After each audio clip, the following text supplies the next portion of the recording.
Nous avons l'honneur de vous présenter le travail de notre équipe intitulé « Apport de la mesure des intervalles de temps systolique pour la détection précoce de la dysfonction systolique chez les patients hypertendus sévères à l'hôpital général de Yaoundé ». Le plan est classique. L'hypertension artérielle est une pathologie fréquente. Sa prévalence varie entre 20 et 40% dans le monde et elle est encore plus élevée en Afrique subsaharienne. Au Cameroun, cette prévalence est de l'ordre de 30%. L'hypertension artérielle est associée à un risque de développer une insuffisance cardiaque.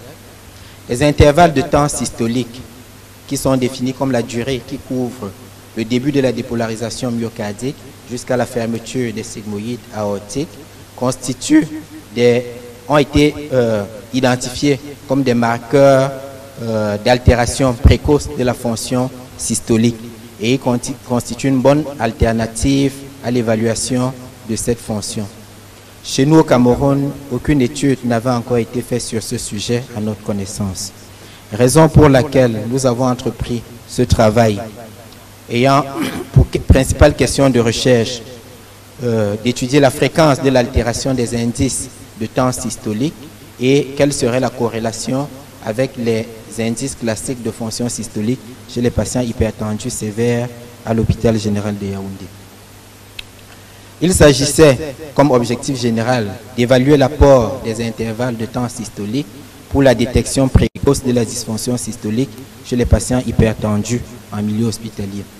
Spécifiquement, nous voulions décrire les caractéristiques sociodémographiques de la population d'études, déterminer les indices des intervalles de temps systolique chez les patients hypertendus sévères et déterminer la corrélation entre les intervalles de temps systolique et les critères classiques d'évaluation de la fonction systolique du ventricule gauche. Nous avons à cet effet mené une étude analytique avec collecte prospective des données sur une période allant de février à avril 2019, soit 3 mois, à l'hôpital central et à l'hôpital général de Yaoundé. Nous avons inclus les patients hypertendus âgés d'au moins 20 ans, classés grade 3 de l'OMS de l'hypertension artérielle, reçus en consultation de cardiologie. Nous avons exclu de notre travail les patients en fibrillation atriale, ceux en insuffisance cardiaque décompensée, ceux porteurs de pacemaker ou de prothèses valvulaires. Les considérations éthiques et administratives nécessaires ont été obtenues.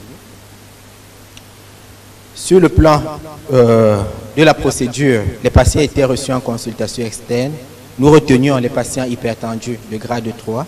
Nous réalisions une échocardiographie chez les patients au cours de laquelle nous mesurions les intervalles de temps systolique. Les indices de fonction systolique classique étaient recueillis, à savoir la fraction d'éjection selon la méthode de Téchol et de Simpson-Biplan, la fraction de raccourcissement, et nous avions mesuré également les diamètres des cavités cardiaques. Les intervalles de temps systolique qui ont été recueillis étaient le temps de prééjection, le temps d'éjection ventriculaire gauche et le rapport temps de prééjection sur temps d'éjection. Nous avions appliqué les méthodes statistiques appropriées pour obtenir nos résultats que nous présentons actuellement. Au final, nous avons retenu 65 patients dans notre échantillon et cet échantillon était constitué majoritairement des sujets de sexe masculin. L'âge moyen de la population d'études était de 58 ans. La fraction d'éjection moyenne était de 64, plus ou moins 17%. Le diamètre télésystolique du ventricule gauche moyen était de 32, plus ou moins 8 mm, et le diamètre télédiastolique moyen de 49, plus ou moins 7 mm. Nous avions, après la mesure des intervalles de temps systolique, remarqué un allongement du temps de prééjection et un raccourcissement du temps d'éjection chez nos patients.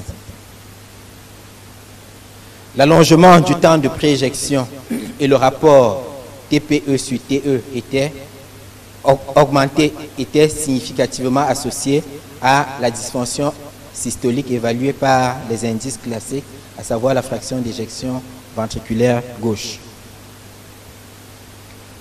Une corrélation significative a également été retrouvée entre la fraction d'éjection du ventricule gauche et le rapport TPE sur TE. Ces résultats sont similaires à ceux retrouvés par Ikram et collaborateurs en Tunisie. Nous avions également noté une corrélation significative entre la fraction d'éjection du ventricule gauche et le temps de pré-éjection. De même, le temps d'éjection était corrélé avec la fraction d'éjection du ventricule gauche. On notait également une corrélation entre le rapport TPE sur TE et les diamètres ventriculaires gauche, qu'ils soient systoliques ou diastoliques.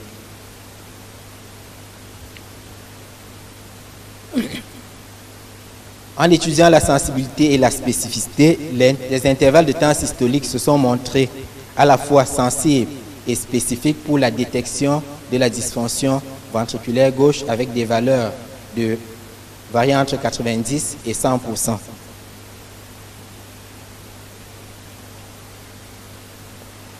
En comparant les patients ayant une fraction d'éjection abaissée et ceux ayant une fraction d'éjection normale avec les intervalles de temps systolique, la corrélation était bien confirmée. En conclusion, les intervalles de temps systolique constituent une alternative intéressante à l'étude de la fonction systolique du ventricule gauche chez les patients hypertendus sévères. Ces intervalles sont en effet bien corrélés aux indices classiques de dysfonction systolique et peuvent être utilisés comme marqueurs précoces de dysfonction systolique chez les patients hypertendus sévères.